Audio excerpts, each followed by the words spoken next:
Hi there, it's Thomas George and welcome to this video all about the vintage console EQ in Logic Pro 10.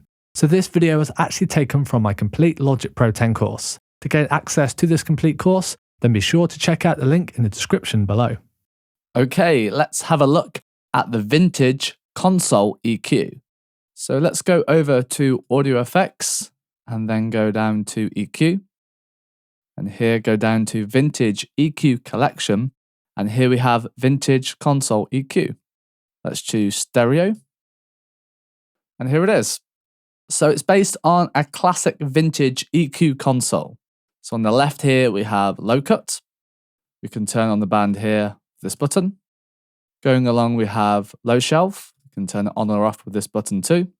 Then we have mid-range. So this is a parametric EQ, which allows us to choose a specific part of the frequency range for us to actually alter. And then we have high shelf. Then we have outputs, and then volume. We also have this button here, which will bypass or turn on this EQ. So that's just a quick overview of the vintage console EQ. I'm just going to dive in now a little bit deeper and play a track just to give an example of what this vintage console EQ actually sounds like.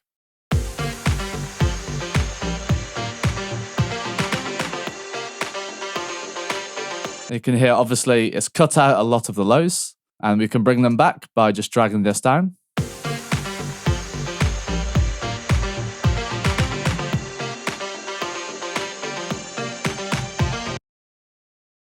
The thing about the vintage EQ collection is it will add color. The vintage console EQ, the vintage graphic EQ, and the vintage tube EQ will add color, but that's kind of why people use it. If you want a more transparent EQ, something that will not add color, I do recommend using the standard channel EQ.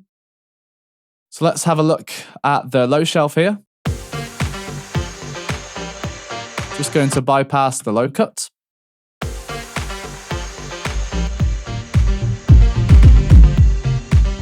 So we can attenuate or we can boost the frequencies. And we can choose the frequencies we want to boost here as well.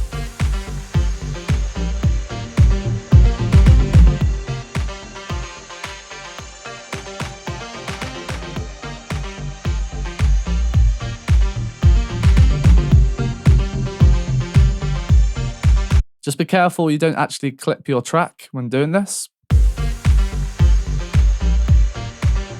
But I am using some quite extreme examples here, just so you can hear what the low shelf actually sounds like and the different EQ settings.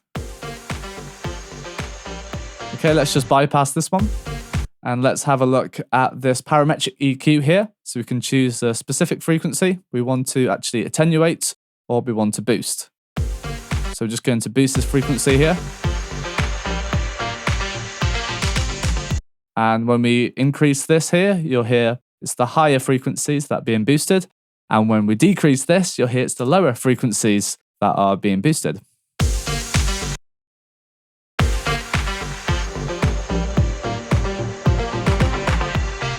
So if there's a specific frequency you want to boost or attenuate, you can use your ear and find it here.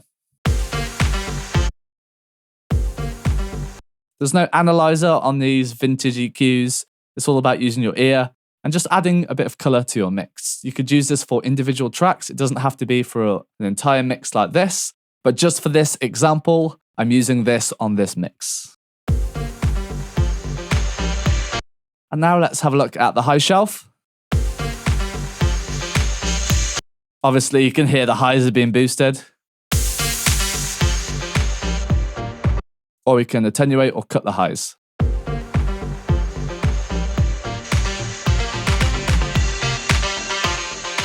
Let's just turn them all on now. I would use this quite sparingly, and the most important thing is to use your ears when using this EQ.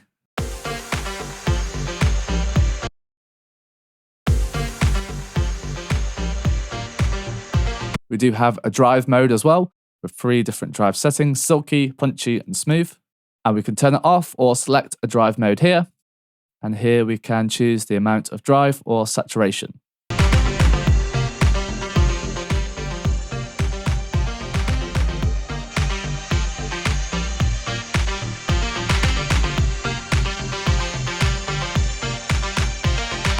Going down, we have phase mode. So natural mode is the most common one to use, but linear mode can be used for mastering. So linear phase mode can preserve phase relationships between frequencies. However, it can introduce latency and it can hurt transients. Generally, I would use natural, but natural can change phase relationships between frequencies, and it can make something seem a bit more distant than before in the mix. This can be a good thing or a bad thing. It's only really an issue on single channels, as it's changing the phase frequencies in that channel. Generally, minimum or natural phase is used most often, but people can use linear phase mode when mastering. But normally, I would just leave this on natural. Okay, and then we have output volume. I would normally try and get a similar output level with the plugin turned on or turned off, just so when you bypass the plugin, you're not being biased due to it either being louder or quieter. Just because when you turn on the plugin, sometimes if it's louder, it can sound better. So I would try and keep the output level of this plugin the same level as it bypassed.